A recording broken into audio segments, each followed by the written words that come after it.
Japan सपनाको सहर 15-20 लाख ऋण लगाएर परिवारलाई सपना देखाएर जापान आएको नि धेरै भएछ।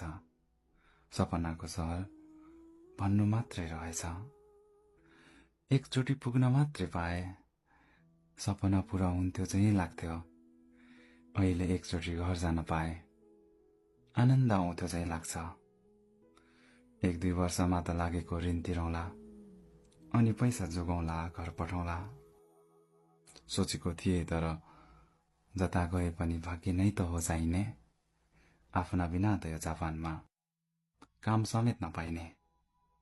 चिने जानेकालाई सहयोग माग्यो, पढाइले चाहिँ व्यवहार गरिदिन्छन्।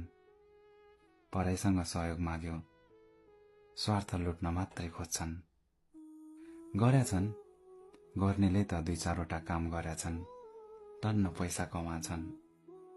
आफ्नो त त्यही बल्ल तल्ल पाएको एउटा काम छ।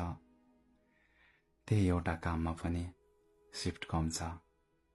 इन्सुरेन्स, बिल, रेन्ट अनि कलेज फी तिर्नमै स्यालेरी ठिक्क भएको छ। भन्छन् रे गाउँ